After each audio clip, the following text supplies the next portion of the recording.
Molweni ndanamkela kuMamgobhozi TV. New month, new goals bethunani masibangene. Now kule video bethunani ndizothetha ngo-owami. Hey, neenkukhu ziyasho sana zithi kuvukiwe niyaziva.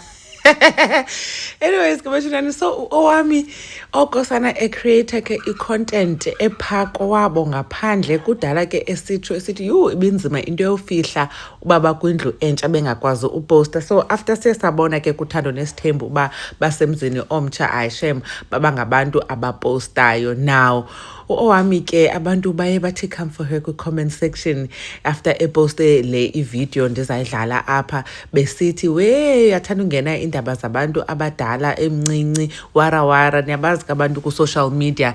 Now owami ke uyathanda vele ukwenza videos using voice overs ze reality TV show from uthando nesithembu. Uyayisebenzisa kamamakhe, yasebenzisa katatakhe nezinye ke. So ke ngoku uye wasebenzisa le kamamakhe ngokuya waye-reactor kwistimela sasemzumbe singena pha kula retreat babekuyo nobabundabe esithi ba yena bikhona into bajoyina ababethele isigubhu kodwa ke waqonda bamakayeke. So bathi abantu owami phuma ezindabeni zabantu abadala mntana ndini uyathanda ungena indaba zabantu abadala.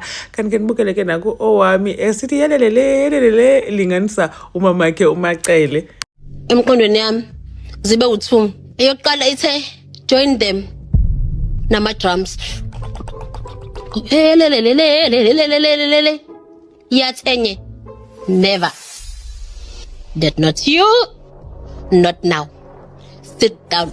Nayibona phofu i-background bethunani, nayibona i-background yakhe kuvele isithabathaba somzi kamacele sana ophambanisa abantu on social media kwabhizi kwaqhuma i-competition kwathiwa hey umacele ingathi uyazibetha zonke ezinye izindlu zamakhosikazi kababakhe. Indlu yakhe hey hayi ngu-number 1 sana ngeye-matriarch nyani. So ke owami bethunani ulinganisa umamakhe ngala xesha waye-reactor kwistimela sasemzumbe, i-entrance yestimela sasemzumbe singena kwi-retreat.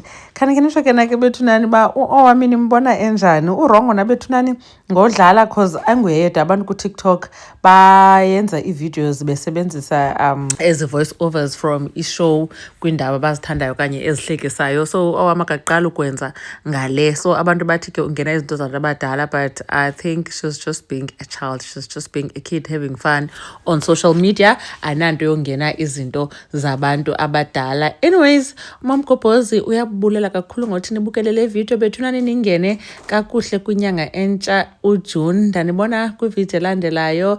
Bye.